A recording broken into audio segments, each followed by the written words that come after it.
Omówiono najważniejsze sprawy związane z dalszym rozwojem województwa i kraju.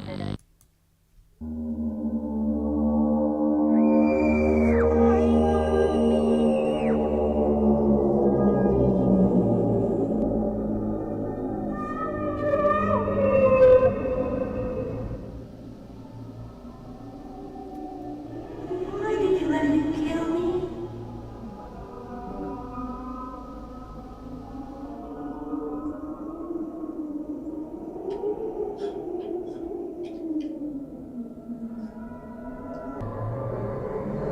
Make the clown go away. There's no worry in your abnormus.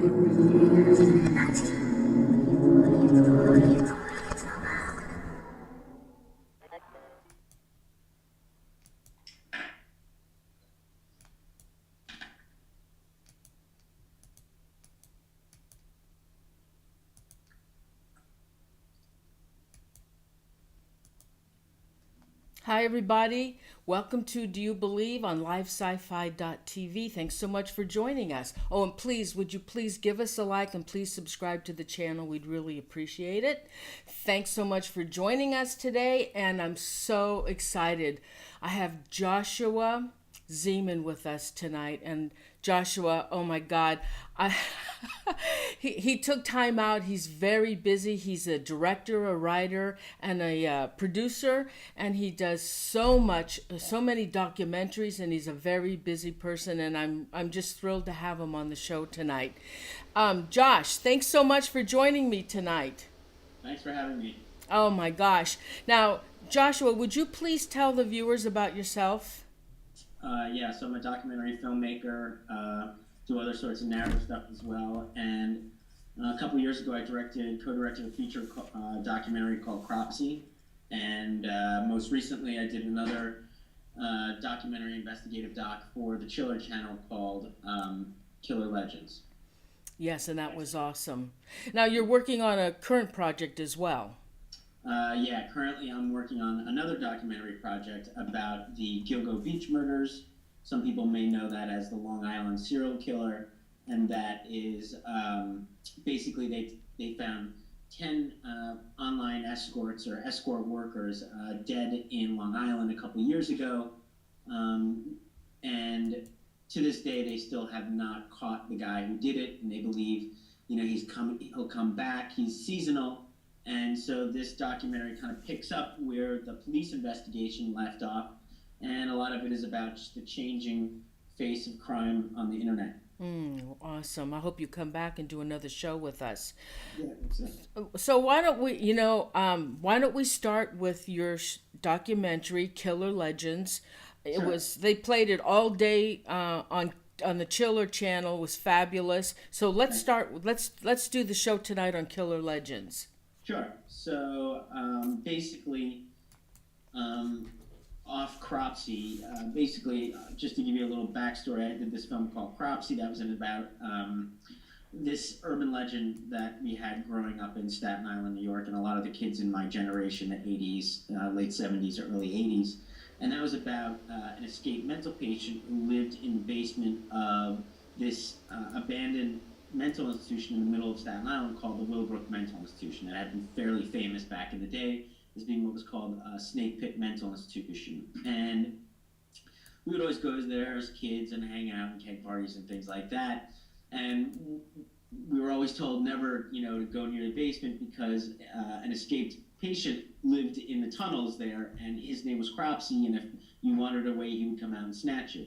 We really didn't think anything of it until a little girl with Down syndrome disappeared from our neighborhood. This was in 1987, and after 5 weeks of searching, they found her body buried on the grounds of the mental institution. The police arrested a man. He wasn't an escaped mental patient like the urban legend, but he was a former worker who had lived in a campsite on the grounds. And he had been suspected of taking up to 5 other missing kids, going far back as to 1972, so about 30 years. And so for a lot of the kids in Staten Island, the urban legend came true. And so the question is, what really came first? Was it the urban legend?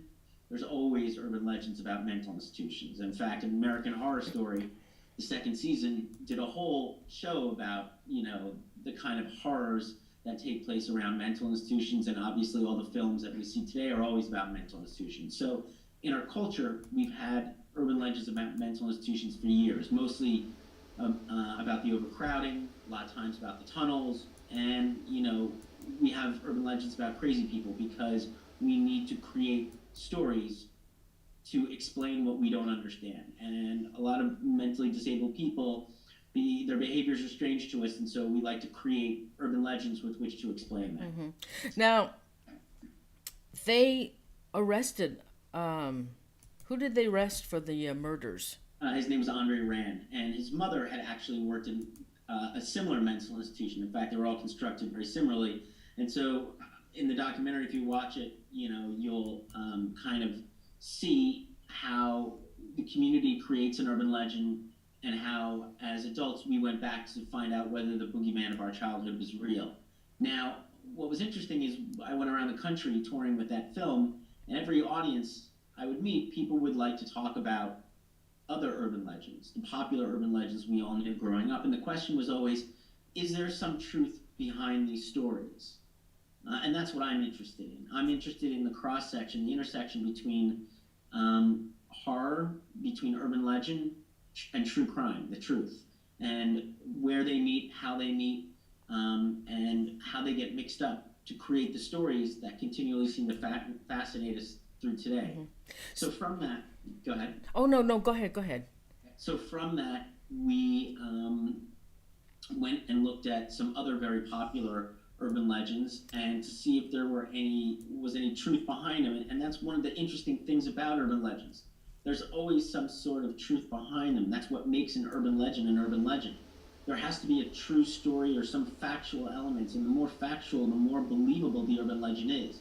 What happens is you take some facts, you take a real story, and then you embellish upon it. You kind of create your own horror narrative on top of that. So we looked at 4 urban legends. The Hook for a Hand, which is a very famous one about the couple that's making out in some lover's lane, and all of a sudden a voice comes over the radio and says, "Lock your doors, go home. There's an escaped mental patient or lunatic or prisoner, and he's out roaming the countryside, and he has a hook for a hand, so immediately go home." Okay, so let me finish with Cropsy, because I have a question for you. Sure. After they arrested this Andre Rand, did the kidnapping stop and the missing children stop? That's a very good question. That's the important question that you have to ask. Yes, they did. They did? Yeah, they did. So that might lead someone to believe that he might have been responsible. But at the same time, the film is also about the steps that a community will take to kind of create a boogeyman and then stop the boogeyman. And so, in a lot of ways, I don't really know what happened. I don't really know what Andre Rand did or didn't do. A lot of these crimes happened in the past, and they were happening like once every 3 or 4 years. So a lot of things could have happened. So is he mentally unbalanced? I believe that he has some form of schizophrenia. I'm not quite sure. Mm-hmm. He was sent for a psych evaluation at Kings County Hospital during one of the first trials, and the threshold for whether or not you're competent to stand trial does not mean whether or not you have any mental deficiencies or mentally disabled. It just means whether or not you're competent to stand trial. So it's 2 different variables. And in this case, he was found competent to stand trial, but that doesn't mean he's not mentally disabled mm-hmm. or has some sort of mental deficiency. Again, I think he's got schizophrenia, but I'm not a clinical psychologist, so I couldn't really tell you. So there were, they found Jennifer, and then he was connected to what? To the other 4 children that were missing? Yeah, there was Holly Ann Hughes, and that was the second trial. So originally what happened was he was convicted on first-degree kidnapping, but not murder for Jennifer Schweiger, although the sentence is the same, 25 years to life. He was then sent to prison. Then the police decided to re-indict him for another little girl who had been taken in 1981. Her name was Holly Ann Hughes. Mm-hmm. Her body has never been found. and that was the trial. Now, it's interesting. There's a term called corpus delicti, no body, no crime. And so back in the day, if you didn't have a body, it was very hard to prosecute for a crime. And so Jennifer was the only body they ever found. The other four children, their bodies have never been found. And so, what do they think happened to those bodies? I mean, they found Jennifer because she was in a shallow grave, but why didn't they find the other children? Well, Jennifer was buried in a shallow grave on the grounds of the mental institution. The mental institution was one of the largest. It's in an area called the Greenbelt, an undeveloped piece of land that sits in the middle of Staten Island. And it's 365 acres. Mm-hmm. And that's quite a large area. Who knows where he may have buried, if he in fact did the crime, buried the other children. He had campsites in a lot of, lots and stuff on the island. So, Well, didn't he live in the tunnels at the institution?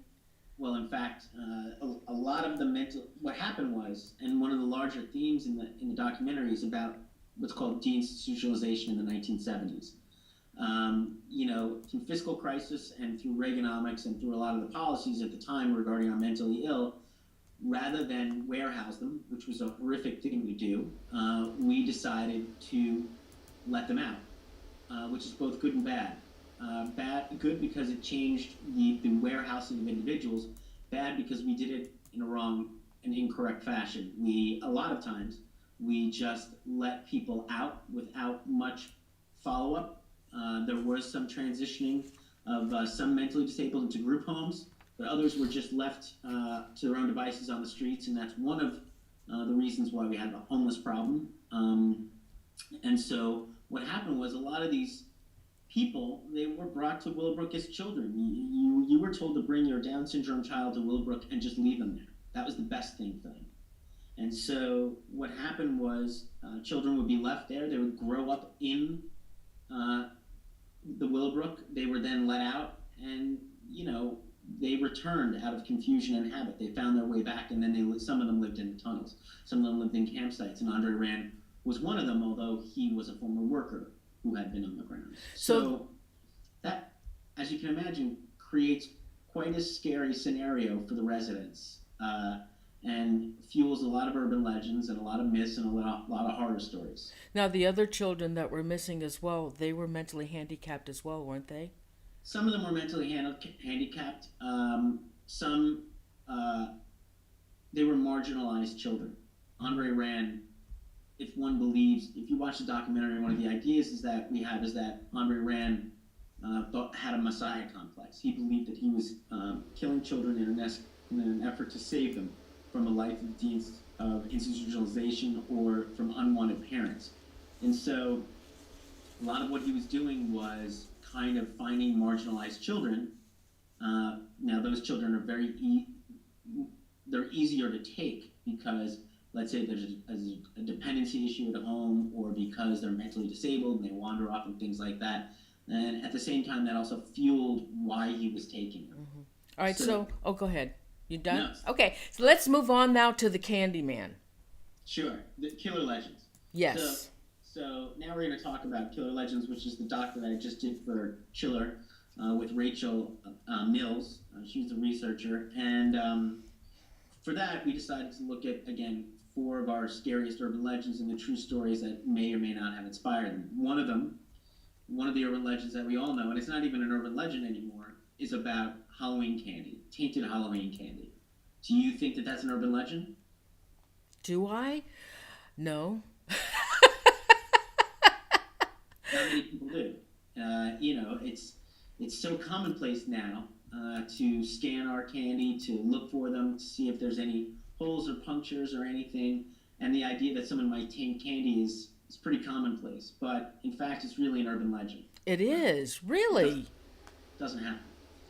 There's a guy named Joel Best, who's one of the foremost experts on Halloween tainted candy. And he looks at all the cases, and very, very rarely has he found any cases of someone who has been killed or intentionally horrifically hurt by a stranger putting something in candy, razor blades in apples, glass, pins, needles, everything. It's one of these urban legends. It's one of these hysterias that was started in the 80s, in the 70s and in the 80s. And it's the perpetrator is known as the Halloween sadist, and the perpetrator is always somebody who wants to intentionally hurt and kill children because they are sadists, because they did not have a great life, because that's just who they are. And that's in fact completely untrue. The one case that we do look at was a boy in Houston, Texas. He was 8 years old, and his name is Timothy O'Brien. And one night he was out trick-or-treating, and he got a pixie stick. And he went home and ate the pixie stick, and a few minutes later he started to vomit, and he was brought to the emergency room and died almost immediately from cyanide poisoning. Somebody had put cyanide in the pixie stick. For about a week, everybody was thinking, here's a case of somebody actually being killed by one of these Halloween sadists. And in fact, it turned out to be his father was the one who did it. His father put cyanide in the pixie stick. And he did it because he had heard all the cases of tainted Halloween candy, and he thought this would be the perfect crime. He thought the urban legend would cover up the crime that he was committing, and he did it for insurance money. Mm-hmm. What's interesting is that when it was investigated, there were no actual cases, and so suddenly this suspicion was brought back upon him. The police looked at it, and suddenly they decided to convict him of the crime. And so this is something very interesting in the world of urban legends and in the world of folklore. It's called ostension, and that's when somebody enacts an urban legend thinking that it's real. They want to enact the urban legend. For example, the other urban legend of devil worshippers in the woods. Kids go out in the woods. They love to play.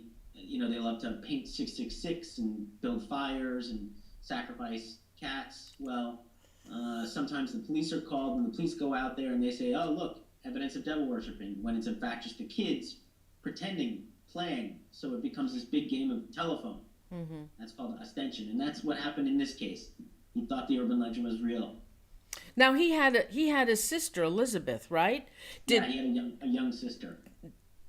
But she didn't eat the poison candy? She didn't. Oh. No, in fact, 4 children were given. He had actually tried to kill 4 children to cover up the death of his child. He gave out 4 pixie sticks to all the kids, and thank God nobody ate them. One of the kids fell asleep with the pixie stick in his hand. He couldn't open the pixie stick because it had been restapled too tightly. Wow, lucky for him. Wow. Yeah. Now, what about Helen File? Helen File. Helen File is the actual first legitimate case of somebody tainted candy. But again, nobody was injured, nobody was hurt, and she was just a woman who was upset. She lived on Long Island, and she was apparently crabby, and she was upset with the older kids always coming and asking for candy, so she put ant buttons and steel wool and dog biscuits. But she told the kids that this was happening. This is a completely different case. There's one other case. A kid, I forget where it was, I think it was in California. A young boy had died ingesting heroin. And what happened was he got into his uncle's heroin stash and ate the heroin and overdosed. But the family, in an attempt to protect the uncle, said that he had been given this heroin via the Halloween sadist as tainted Halloween candy. So that was another case. Now with this Ronald O'Brien who poisoned, who was charged with killing his son, what happened to him? He became quite famous. His name's the Candyman. That's what they call him. The Candyman of Houston. And in fact, there was another Candyman of Houston, interestingly enough, named Neil Coral, who was a serial killer who John Wayne Gacy ended up modeling some of his MOs on that guy, and he ended up killing like 27 people. But Ronald Clark O'Brien is the real Candyman of Houston. And Ron Clark O'Brien went to prison, but what's interesting was he got caught up as a poster child for anti-death penalty. And so when there was a stay of the death penalty, he languished in prison until finally we reinstituted the death penalty in Texas, and finally Ronald Clark O'Brien was executed. He was the second person to be executed after we reinstituted the death penalty, and he was killed in Huntsville, Texas, the most infamous death chamber in all of the United States. Okay, let's move on now to When a Stranger Calls. The babysitter. I love this one. Right, the babysitter and the man upstairs. And, that's the name of the urban legend. And of course, this was one of the first times, in fact, that an urban legend, almost in its complete entirety, was remade into a movie. Do you know what movie that was? Oh, yeah. I can't. Go ahead. Yes. Oh, yeah. When a Stranger Calls. When a Stranger Calls, that's right. So here you had a movie taking the urban legend almost word for word, redoing it in the first 20 minutes. And then the rest of the movie is almost just kind of like a replay of that urban legend. And, When a Stranger Calls is a very scary film. Obviously it's a babysitter's home alone. She's talking on the phone, or maybe she's entertaining a boyfriend, and she suddenly gets a call, and the voice comes over and says, "Did you check the children?" She thinks it's a prank. Someone's trying to scare her. She hangs up. Guy calls back again, says, "Did you check the children?" This time there's a devilish laugh. She hangs up. Now she's scared. She calls the operator and says, "Operator, somebody is harassing me. Can you please trace the call?" And she hangs up, and then the guy calls back again. "Did you check the children?" And she screams, "Leave me alone." She hangs up the phone. All of a sudden, the police or the operator call back and say, "Get out of the house now." And then she says, "Why?" And she says, "Because the calls are coming from inside the house." Yeah, that is. And at that moment, she looks over and sees the stranger coming down the stairs, typically with the heads of the dead children. The heads of the dead children. Well, there's a lot of variations. Sometimes she makes it out, sometimes she doesn't make it out. Sometimes the kids come running down, sometimes they don't. So in this case, what's interesting here is we try to find some examples of babysitters being victims. And you would think, with so many films, Halloween, remember Jamie Lee Curtis, she was the babysitter. In fact, the original name for Halloween was called The Babysitter Killer. Oh, it was? Mm-hmm. So, very interesting. And there's so many movies about babysitters. And so we thought, there must be some truth to this story. But what we found is that there's really not a lot of stories about, thankfully so, true crimes about babysitters being killed while babysitting. However, there is a lot of examples of babysitters killing children. Now, which leads you to another urban legend, and that's called the turkeys in the oven, or the LSD urban legend. And that's a young couple, first-time parents, have a baby. They're going to go out for the first time since having their child. They're very nervous. They call up, they find this babysitter. She's a little hippie, but that's okay. She says, "Don't worry, everything's going to be fine." They go out to a movie. The wife gets very nervous in the middle of the movie or in the middle of dinner, calls the babysitter to check in, see how everything's going.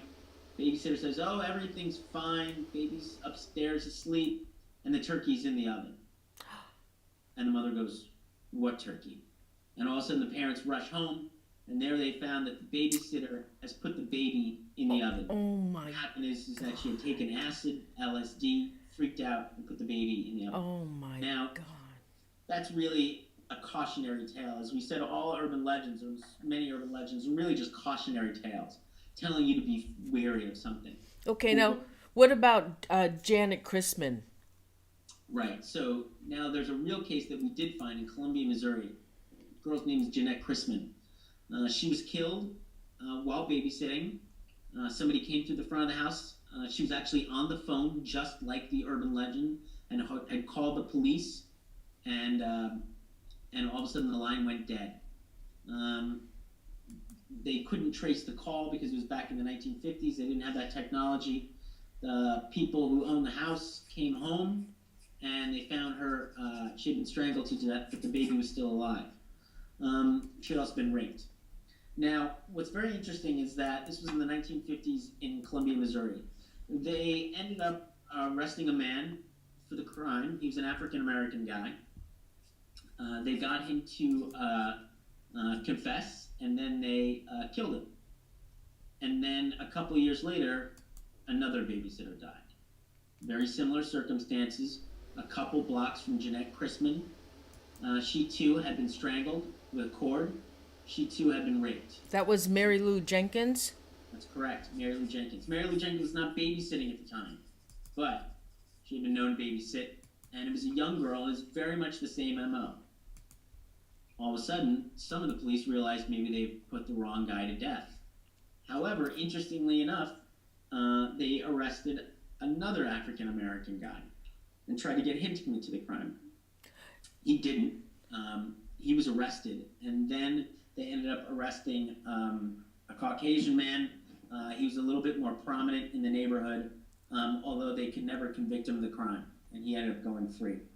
Really? So how many more of these babysitting strangulations occurred after the other two fellows were incarcerated? Well, interestingly enough, they stopped, but there were numerous rapes in the town going on at the time. But also, it could be they stopped because the police finally did arrest this one guy.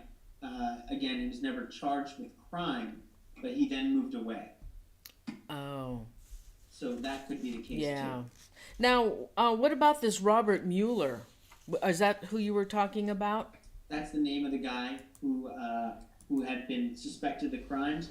Mueller. Interestingly enough, Mueller had called Jeanette Crispin to babysit the same night he was babysitting for the other family. So he knew she would be alone in the house. He also may or may not, it's hard to prove, knew Jenkins. So it's a real kind of murder mystery, this urban legend. This is not, an open and shut case. And again, that's the whole thing with urban legends. Urban legends take their information from crimes which typically are not solved or have some questions that remain. And it's these questions that remain that allow us to then kind of embellish on the crime and make it turn into an urban legend. And again, the point of an urban legend is it's a cautionary tale. So for the Candyman, what's the cautionary tale? Don't take candy from strangers. Don't go to strangers' houses. Don't go to people you don't know. Don't trust strange people. There are people who are out there to hurt children. What's the cautionary tale from babysitting? Well, in this one, it's a reminder to be careful of your womanly duties. Don't talk on the phone. Don't entertain strange boys. If you're hired as a babysitter, watch the babies, and because this is some kind of role play for motherhood. So, and these cautionary tales, they're very ingrained in a kind of conservative way. And so, some other people have interpreted it as, it's because this was a woman who was trying to enter the workforce, make some money as a babysitter, and he was saying, look, you shouldn't be so capitalistic, you shouldn't be so quick to venture out into the workforce, or else you're gonna, your babies will die. So let's move on now. You just touched a little bit on the Hook, but also the Phantom, the Masked Man. Right, the Phantom Clowns. And what's interesting is that this has been coming up quite a bit recently in the news. There was a Phantom Clown scare in Northampton, England, and there was just a Phantom Clown scare, strangely enough, in Staten Island recently. So this is about something that happened in the 1980s. Late 70s or early 80s again. There were Phantom Clown scares. There were communities of children who believed that they had seen men driving around, typically in white vans, dressed like clowns that were trying to snatch them. Oh, you jumped ahead of me. Why? But go ahead. No, go ahead. Go ahead. We'll do the clowns. Go ahead. I'm sorry. So this is the clowns.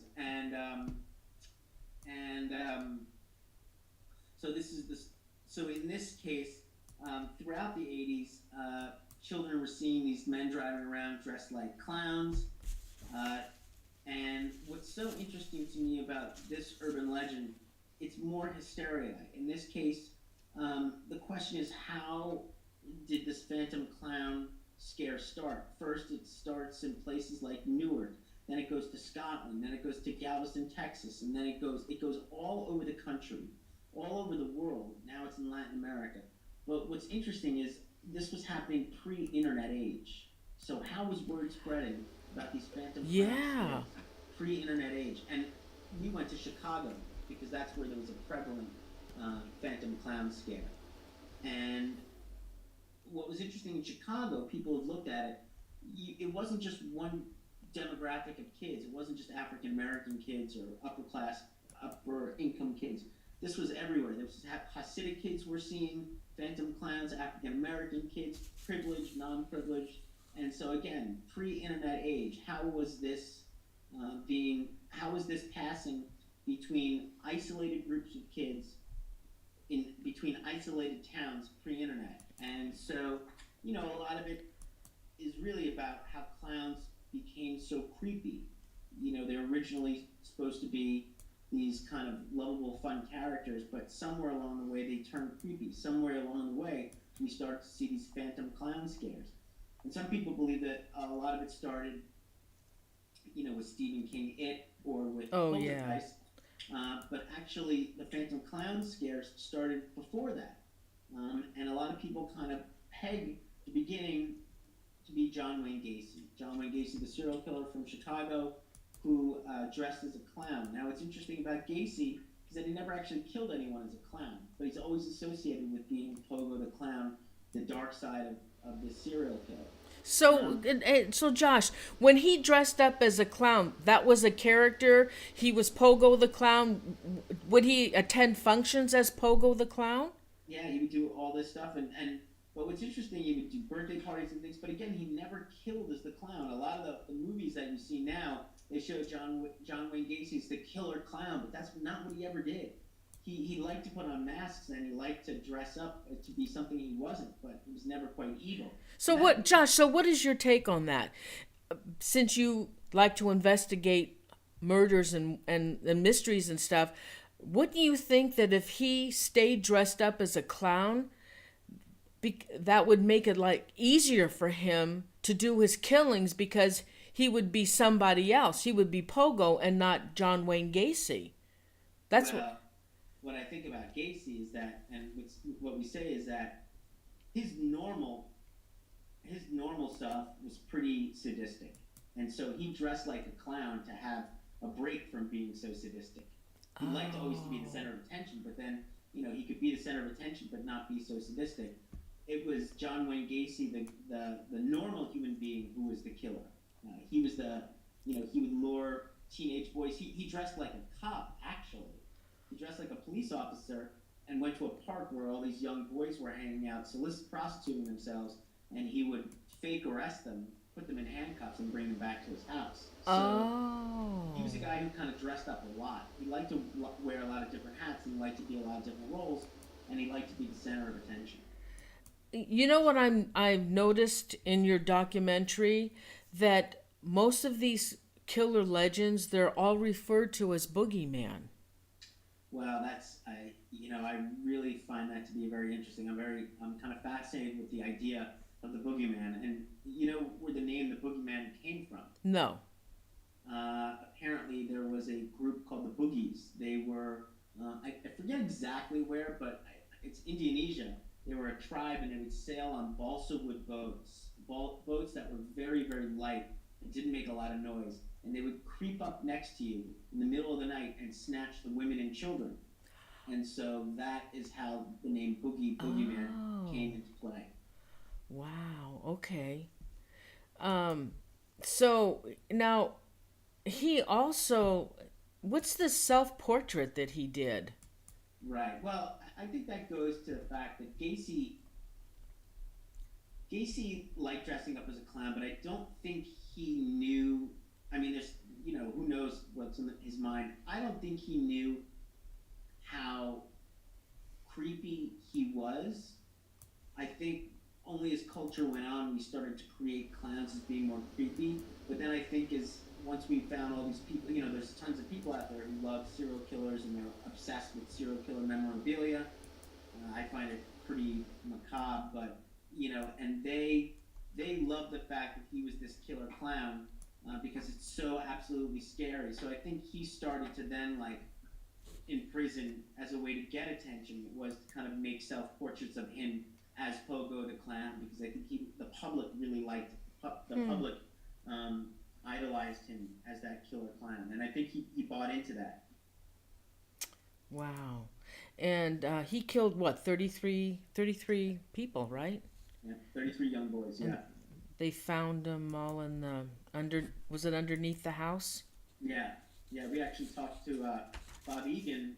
Uh, they didn't find all 33. They believe he killed upwards of 45 people. And in fact, there's some very interesting people right now. If you do some research online, you can find some interesting detectives who are believe that they know where there are other bodies buried. Oh, really? Hmm. Hmm. In the neighborhoods. So let's go. Okay, now let's go back. Let's go to the Phantom, the hooded. Right. Now Oops. this is the probably the most popular urban legend. Uh, the the hook for a hand, and this one became famous in the 1940s, 1950s. This urban legend, again, the couple making out in the front seat of their car. News flash comes over the radio: "Go home, lock your doors." Coitus interruptus between the boy and the girl. She says she wants to go home. The boyfriend's obviously frustrated because he can't, get that sex, and he jams on the gas pedal, pulls away, takes the girl back to her house, and as he's opening up her door, he sees dangling from the door handle the maniac's bloody hook. And so they were just minutes away from getting killed if the girl hadn't thankfully said that she wanted to go home. Now, what's that cautionary tale about? That's about premarital sex, telling you that you shouldn't have premarital sex, or else you're going to get killed with a hook. You're going to get penetrated with a hook. And so, very obviously conservative cautionary tale there. Now, there's some speculation as to where this might have come from, but we do know that in Texarkana, Texas, in the 1940s, there were 4 couples who were killed in the front seats of their cars and some other places by a mysterious man known as the Phantom in Texarkana. And what's very interesting to me is that he's never been caught, or they think they know who did it, but he was never caught. And the kind of legacy of the Phantom still lives on today. One of the reasons a lot of these urban legends live on is through film. We no longer tell them orally around the campfire. We put them in movies, just like the Babysitter Killer, just like the Killer Clowns, just like all of our other urban legends.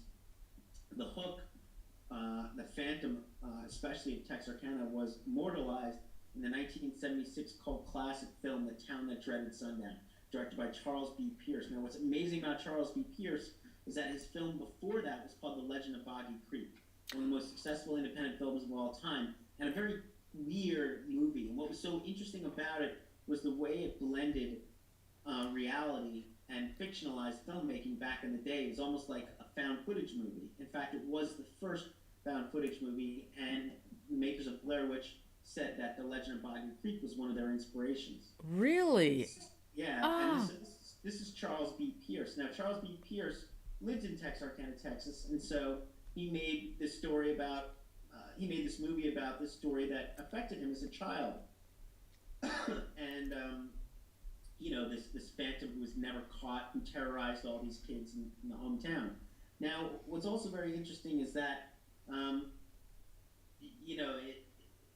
in the way in which the film is a quasi-documentary, and it says that the killer could still be walking around today, and it shows you the killer kind of walking around. Very interesting, and ever since the movie came out, because it purported to be a documentary, there were certain liberties that were taken story-wise, and now the residents of Texarkana believe the movie rather than the facts of the case. The movie has taken over as the urban legend. Like the incident with, was it Betty Jo Booker? And Yeah. trombone, that's right. Betty Jo Booker was shot and killed. But in the movie, Charles B. Pierce wanted to kind of jazz it up a little bit, and so he ended up having the Phantom tie Betty Jo Booker to a tree, and tying a knife to her trombone. She was not a trombone player, but she carried a trombone in the movie, and the Phantom stabbed her repeatedly while she was tied against a tree with this knife attached to trombone. Now, a lot of people think that's how Betty Booker Joe was really killed. In reality, Betty Jo Booker was a saxophone player. Right. It's very hard to kill someone with a saxophone like that. And so they think that they know that's become the new reality. That's become the new truth. And so what we were interested in is not only that, the question is kind of like, how do the movies affect the true crime? How do the movies affect the case? And what's interesting here, what the town does is every year they play The Town That Dreaded Sundown at a special outdoor screening in Spring Lake Park where one of the murders occurred, very close to the site where the murders happened. So what's happening? Folklorists would call this legend tripping. And that's something that a lot of people do. It's where you kind of go to the spot where a murder or a sighting or the haunted house in your neighborhood, you go there as a kid or a young adult or even as an older adult, and you like to kind of test the bounds of whether you're scared or not. You like to get your blood racing and your heart flowing. Sometimes you like to bring a girl there, and that's why they say scare the pants off somebody. And so it's an opportunity to hook up. And so what we have here is this town, by watching the film, this kind of oral, this kind of visual retelling of the urban legend over the visual campfire of the movie screen, and they're doing it in the same place where the murders happen. They're all legend tripping. And so it's very interesting to me as a folklorist to kind of see that stuff. And now what's funny is the town can never seem to escape the specter of the phantom, because the crimes happened in the 40s and were never solved, because the film came out in 1976 and it made everybody relive it, because they show the films in the town every year. And now Ryan Murphy, the same guy who did American Horror Story, and has given a shout out to Cropsey for using that as part of his inspiration for the second season. He is remaking The Town That Dreaded Sundown, and this time it's about a copycat murderer who comes out from the screening. So in a lot of ways, we have life imitating art, imitating life, imitating art, and the snake eating the tail. Now, these murders at that particular time, they were called the Moonlight Murders? Yeah, they were called the Moonlight Murders. And they were, because the murders were happening, what, at a full moon? Yeah. Well, it's said that they happen around the full moon, but that wasn't actually the case. Okay. Now, this reminds me of. Now, so this was a Lover's Lane type area where these young people would go to. Yep. And how many murders did this phantom kill in that area? I think he killed 5 people, but he also shot a couple in a farmhouse as well. They said that the hook for a hand might not have come from this case, but it could have happened from the Carol Chessman, the Carol Chessman murders, the Red Light Band. Oh yeah. Which happened in California off Mulholland in the 1960s. Yeah. Well, this also reminds me of the Zodiac. Yeah, exactly. It has a lot of shades of the Zodiac as well. And what's very interesting to me is that a lot of it's also very logical when it comes to crime. I mean, if you're crazy and you want to kind of kill couples or maybe rape a girl, where else are you going to do it? Where's a better place to do it than at some kind of desolate Lover's Lane, where you're going to catch 2 people in a compromising position, where you're going to find a man and a woman already having sex, and where chances are there's not going to be a lot of law enforcement or a lot of other people who aren't going to be around to see them, because you're going to Lover's Lane to kind of make out, to be hidden. Mm-hmm. Interesting. Well, it was I absolutely love your documentary. Absolutely love it. Now, Josh, do you have a website, or where can people go to get your documentaries? They can, perhaps you can see on Hulu or Netflix. You can go to our website, www.cropseylegend.com. That has, you can buy a DVD there that has about 45 minutes of deleted scenes that weren't in the documentary. And if you haven't seen that, it's very interesting because it adds a whole nother dimension to the case, because there's about 45 minutes of things that we couldn't put in the movie that are very interesting. You can see that off the website. And of course, you can catch Cropsey on on Facebook as well. Awesome. And then what about Killer Legends? Killer Legends should be showing again on Chiller, and if you don't have Chiller, it will be coming out streaming, and you can also ask on Facebook, and we can tell you how to get your own copy. Josh, thank you so much. I know you're so busy. Oh my God, you took time out to do my show. I'm so excited. Thank you so much. It was such a pleasure to have you. And after you do your other documentary, I hope you will come back and we can talk about it. I will. Thank you very much. Thank Take you. care. Everybody, thanks so much. Thank Josh for being on the show with us. And thank you, everybody, for joining us. And please don't forget to give us a like and please subscribe. Thanks so much, and we'll see you next time. Goodbye. Bye, Josh. Thank you. Hold on.